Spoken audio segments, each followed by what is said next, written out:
राहुल गांधी कौन है और क्या जरूरत है राहुल गांधी को पदयात्रा करने की, धूमधाम करने की, भाषण देने की।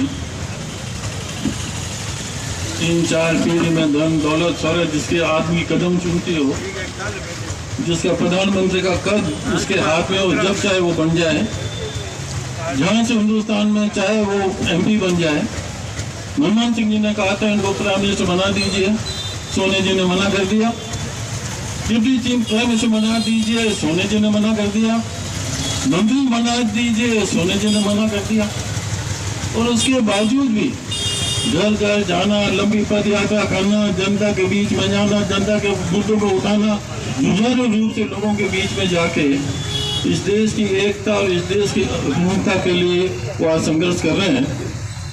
ये बहुत बड़ी बात है। ये इनका स्वार्थ नहीं है,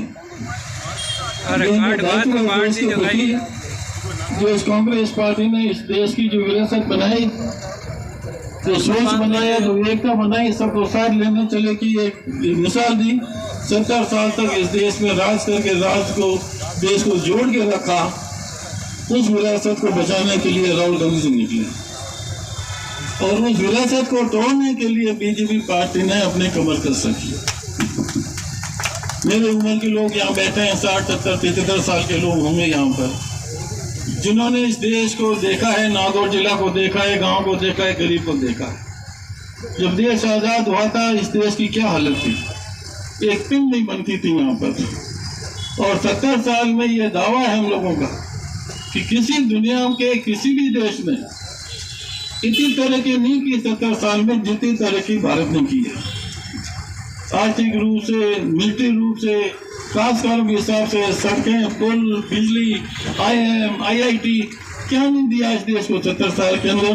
और 70 साल देश के इतिहास में बहुत ज्यादा नहीं होता है। कांग्रेस पार्टी एक राजनीतिक संगठन नहीं है, कांग्रेस पार्टी एक विचारधारा है और विचारधारा इस देश में कभी खत्म नहीं हो सकती कांग्रेस की। चाहे बीजेपी आए, चाहे मोदी आए, आएंगे जाएंगे चले जाएंगे, तो कांग्रेस हमेशा इस देश में जिंदा रहेगी, लोगों के दिल और दिमाग में।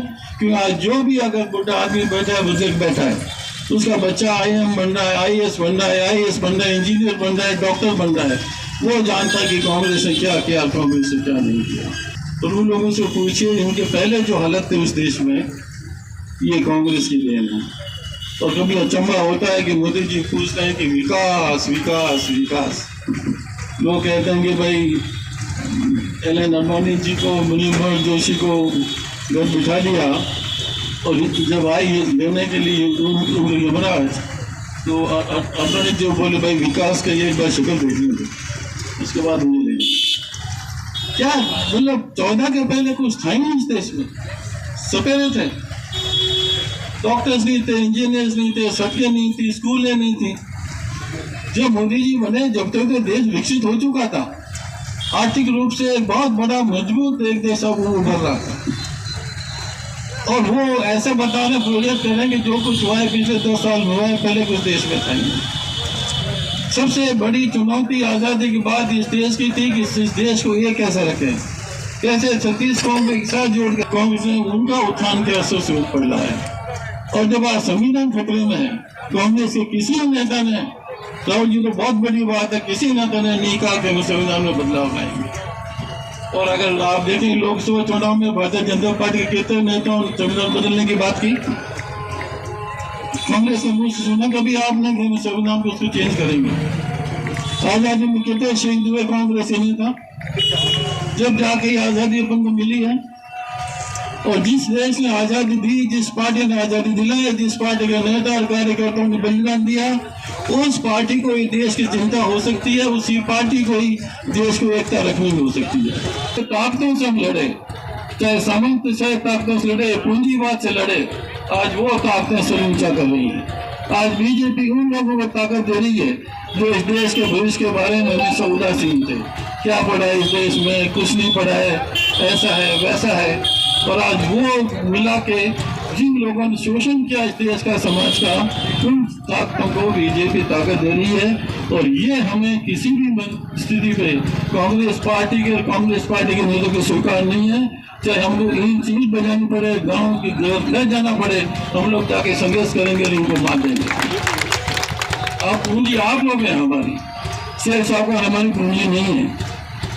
आपके लिए हमने लड़ा है, जो लड़ता है बनाता है, जो संघर्ष करता है, जितना दर्द उस पार्टी को होगा, जितना दर्द उस पार्टी का नेतृत्व होगा, दूसरी पार्टी को दर्द हो नहीं सकता जो बाई चांस मौके से आपको प्राइम मिनिस्टर बन गए सत्ता में आके। ये कांग्रेस की देन है, जिसने कांग्रेस की देन है कि इस प्रजातंत्र को इस देश में जिंदा रखा। जैसे मेरे पूर्ण बोले वक्ताओं ने कहा था, वकील साहब ने, कि हम चाहते तो यहाँ भी पाकिस्तान जैसा डिक्टेटरशिप हो सकती थी, हम चाहते तो इलेक्शन कभी होते ही नहीं, हम चाहते तो कांग्रेस पार्टी का शासन जिंदगी भर चलता, पर हमने वो स्थिति पैदा की कि ऑपोजिशन भी हो, हम भी हों, सब मिलके बैठे, सब विचारधारा मिले नहीं मिले साथ बैठे, चर्चा करें, देश के बारे में चिंता करें, सब लोग साथ बैठ के विचार करके फिर एक नतीजे पर पहुंचे, देश को आगे ले जाएं और देश के भाग्य बनाने के लिए सब 36 कौम का सब पार्टियों को सहयोग हो और प्रेम भाव सब आगे बढ़े। तो ये जो भी कॉम्बिनेशन बनाया, एयरपोर्ट को भेज दो, रेलवे को भी भेज दो, शिपिंग यार्ड को भी भेज दो, सब भेज के 100 को छोड़ दो और हम लोग यहाँ बैठ के तंबूरा बजाएं।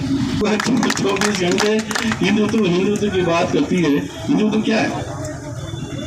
जो एक सामाजिक हिंदुत्व ऑर्डर है, जिसमें मतलब भंगी रहेगा, सिल्का रहेगा, माइनॉरिटी रहेगी, सेठ रहेगा, ठाकर रहेगा। क्या आप चाहते हैं कि वो स्थिति वापस बने?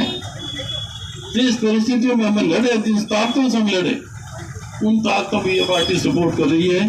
राहुल जी इस बात के लिए संघर्ष कर रहे हैं, इन बातों के लिए संघर्ष कर रहे हैं कि जो कांग्रेस पार्टी ने इस देश को दिया है वो नहीं मिटना चाहिए। देश को एक रखना है, अखंड रखना है, एकजुट रखना है और सबको साथ लेके विकास करना है।